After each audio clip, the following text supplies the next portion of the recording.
So we've done the quiz. Good job. Hope you all did well. And now we're going to walk through the extra credit assignment. This is, as the name implied, extra credit. So do you need to do it? No. Will it help your grade to do it? Yes, unless you're already getting 100%, in which case I don't know how much higher it can go. But if you're getting 100%, you're probably the kind of person who is going to do it anyway. So why do I even bring that up? I don't know.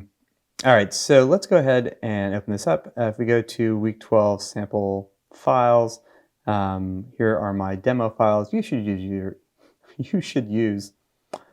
your own picture, but I've got one in here that's of a pretty daffodil. It's pretty. So I'm going to use that. Here is the text description of that, and then down here, this is my PDF that walks through what we're doing.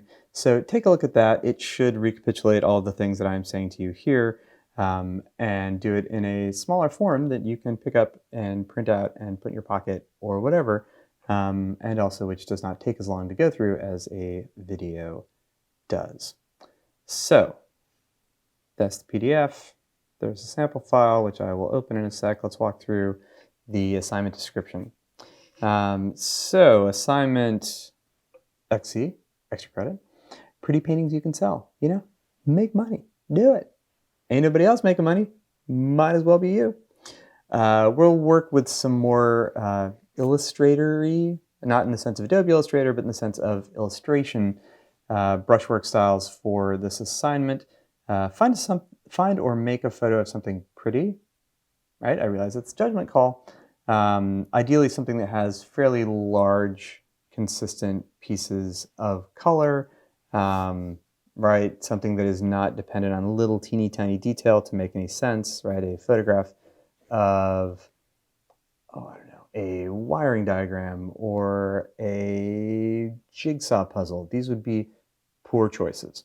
A seaside landscape, a landscape, a picture of a flower, right? A close-up picture of a puppy. Like all of these would be good examples of things that both would fit in the genre of things people make paintings out of. Paintings, if you're a painter, don't at me. I'm not saying that painting should be crap like this. But I am saying that if you go to the back of a Sky Mall catalog back in the days when people used to drive in airplanes, you could see, and they had Sky Mall catalogs like 1820, you would see a bunch of crap like this. So we've got a picture of a flower using the techniques from handout 17, which is on the website. Go ahead and make it look like a painting, right? People buy this. People buy art. You are now a genius. I mean, you're not yet, but when you are done, you will be a genius. Once you're done, save it as layered PSD, Adobe 1998, Adobe RGB 1998. Also save a flattened copy as a JPEG, 2,000 pixels on the long side. Throw it in there, make a folder, and upload it. Grading, 33% on technique, 33% on doing it, 33% on awesomeness, and 1% sparkles. All right, let's go ahead and pull up that file. Week 12.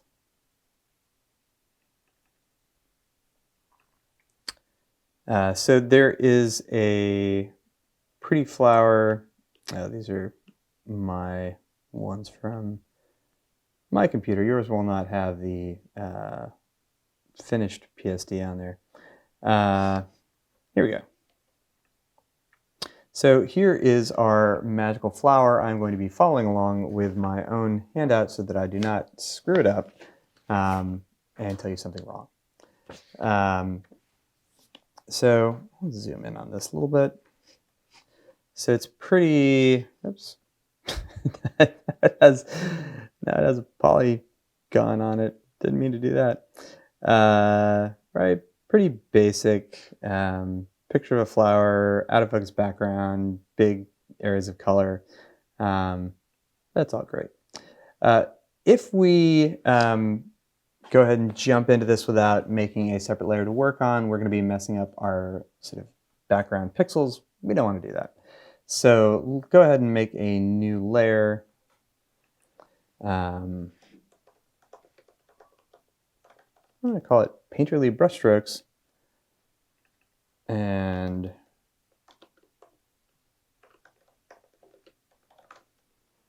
original pretty flower. So the tool that we're going to use for this is something that you've probably already run into as you were playing around with the brush earlier in the semester. We come over here to our toolbar, go down to the paintbrush, regular paintbrush, not what we want. Let's go ahead and click and hold on it, and we'll go down to the mixer brush. So that was, came over to our paintbrush, click and hold, and select the mixer brush. If you are a keyboard kind of person, you can just Shift B as in brush, and as you keep clicking that, it will cycle through all of the options there at that paintbrush location, and eventually you will end up with the mixer brush, which is a paintbrush with a little dollop of paint on it. Paint mixer brush thing has some options up here at the top. Size, right? That's good. Brush tip shape. We'll look at that in a little bit more detail in a second. Then there are these two, which I find very confusing. The whole user interface for how Photoshop indicates which one of these is selected or deselected is garbage. I don't know what they were thinking. Maybe it's changed in your version of Photoshop. I have not updated my Photoshop in a day or two. But anyway, it's garbage. It's nice. I do, when I hover over it, it will tell me something. In this case, load the brush after each stroke or clean the brush after each stroke. We do not want to load the brush. We do want to clean the brush. What does that even mean? So loading the brush means that it will come with paint on it. Right? So if you were a painter, you're like, right? You like take your paintbrush, imagine if you will, a paintbrush, and your palette, also imaginary, and you would load some paint on your brush and then make a happy little tree. So doing that, right? Load the paint on and then you paint. After you're done, if you go to make more little happy trees, you still have the same damn paint, and you would come over here to the jar of water and clean your brush. That's the metaphor we're working with. So loading your brush means that you would take whatever your foreground color is, put it on your brush, and the next mark that you made would have that foreground color. Cleaning the brush means that from one mouse down brush stroke, mouse up to the next. Ooh, my laptop ran out of batteries. I'm gonna have to stop and go back and fix it. Son of a bitch.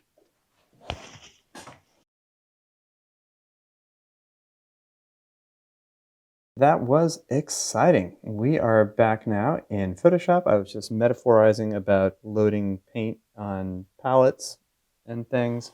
So we have come back in here. We've grabbed our brush. We have made sure that we have the mixer brush, not just the regular brush. We have gone up here to the top. We have said, no, please do not load paint onto my brush. If I do, then I'm just going to have white paint going all over there. So do not load paint onto my brush. Yes, do clean my brush afterwards. That would be great. Other things over here, wetness. Wetness is sort of how smeary the paint is as you go around. We want it to be fairly smeary. That is indeed kind of the whole thing that we do here. So it is at 80%. Sure. Ignore these other ones for the moment. And then I can't remember if I had already in my clip before the laptop died made a new layer. If I hadn't, I'm going to do it now. If I had already, I'm going to do it again. So there's that background layer that I will call Pretty Flower. And I will make a new layer. I guess I'll call that Original. I'll make a new layer that is called Painterly Brush Strokes. Those of you who are interested in delving into my psychology can go back and see what I named them last time and see if they're the same or different and what you think that means. So I'm here on my Painterly Brushstrokes layer, right? Click that so that it's active.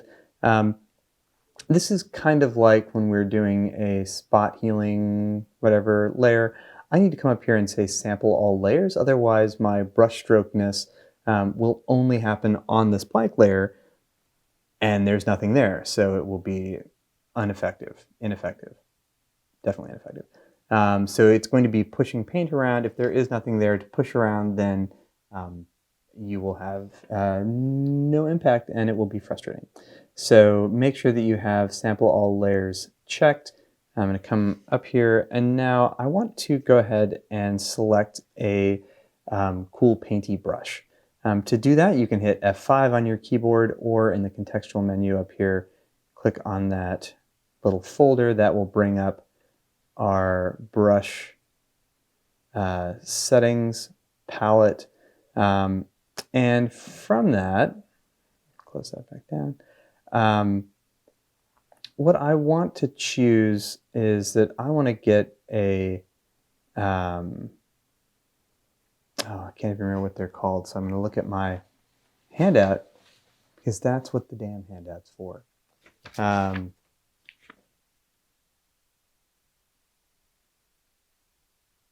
want a bristle brush. Is that what they're called? That's what I wrote down, so sure, why not?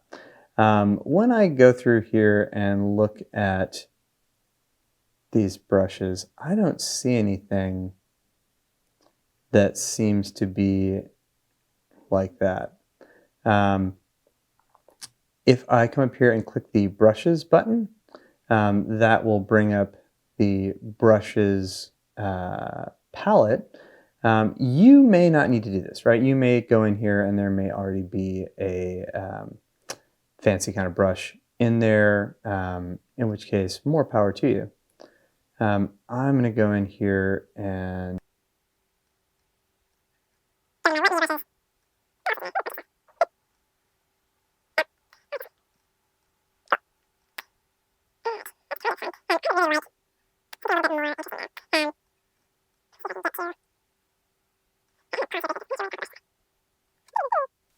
well, that was annoying.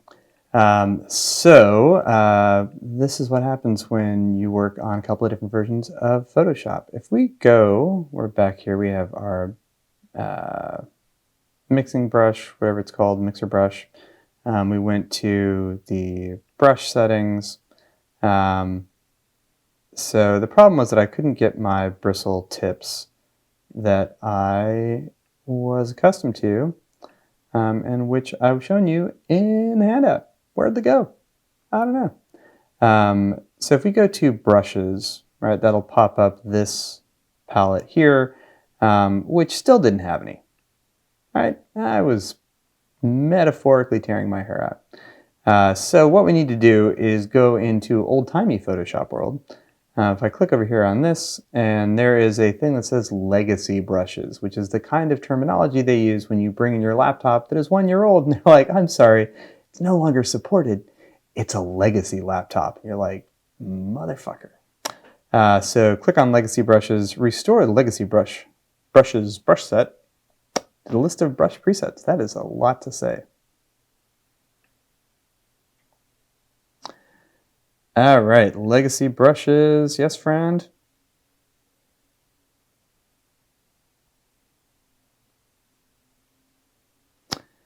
And let's see if those are here now. Oh, they are.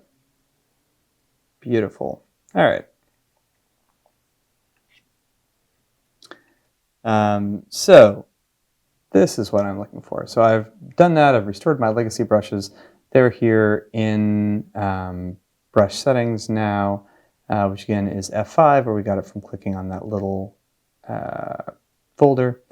I'm going to select one that has this sort of end on it, and I will now have some bristle qualities. That is what we were looking for. Has a shape drop down. I'm going to select round fan because I think it's kind of fun.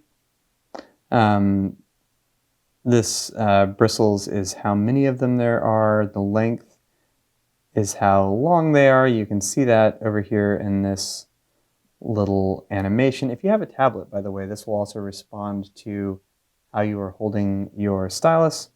Thickness, right? I'm going to make that low, so I have little thin things. Stiffness, I don't know. Angle, I don't know. Sure. My key advice here is play around with it, see what you like. All right, so I'm on my Painterly brushstrokes layer. I'm going to move this brush settings out of the way. I'm going to come back over here and verify that I have clean brush selected, that I do not have load brush selected, that I have wet is at 90. That's awesome. I can still change the size of my brush overall by using the greater or lesser brackets on there. And now we can play around with it. So you can see as I do these brush strokes that what they're essentially doing is sort of a localized smearing of the paint, or of the pixels, pardon me. And that they will take the color that you start with and essentially smush it in the direction of your brush stroke. So you can use that to downplay the sort of photorealism and accentuate the more paintiness of it. Because we are on this separate layer, you can always erase or mask off that layer if for some reason you don't simply want to undo. You can also adjust all of your other stuff, transfer, shape dynamics, any of those things if you feel so inclined. We still have up here flow. And I would recommend A, some experimentation, and B, playing around with what is an appropriate size of brush or shape of brush for any of the areas that you are working on. You can also play around with how sort of hard the brush is, how sort of squishy the bristles are, how thick they are, all that good stuff.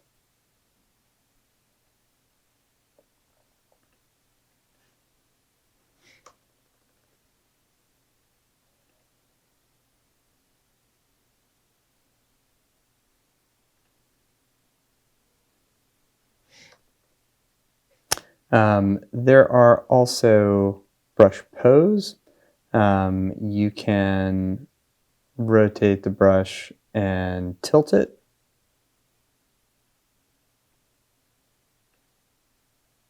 With a round brush, you're not going to see that as much. Let's go back into brush tip shape and go back to that fan.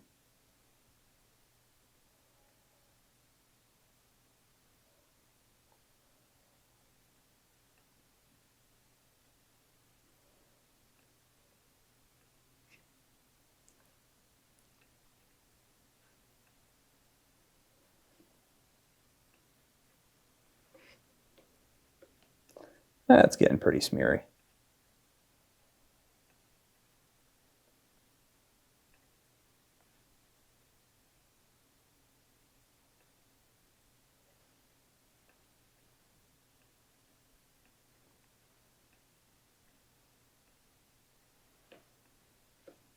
Anyway, you can play around with this. You can play around with sort of how you are doing it. You can play around with the scale of it, the types of brushes. Basically knock yourself out. If you do a Google search, you will find lots of people doing more or less interesting things with it. I think that it is not a technique that you will use very often, but sometimes you need to have something that's a little bit more illustrative rather than sort of documentary or descriptive. Sometimes you just want something that has a sort of like pretty vibe. You want to stick it behind something else. And playing around with these brushes is one way to do it. Remember, there is that sample. I think there's me Googling where to get those darn legacy brushes from. There is the sample in there. Oops, pardon me. That will show you what it could look like in the, there we go, Creative Brushes handout. So if you have a mouse, that will probably make your life a little bit easier than the trackpad. If you have a tablet, obviously easier still. But in any of those situations, you can still go ahead and do it.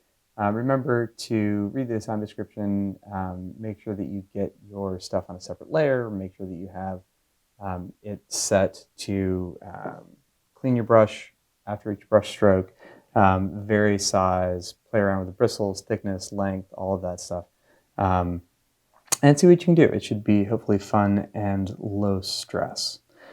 So that is it. That is our extra credit assignment walkthrough for this week.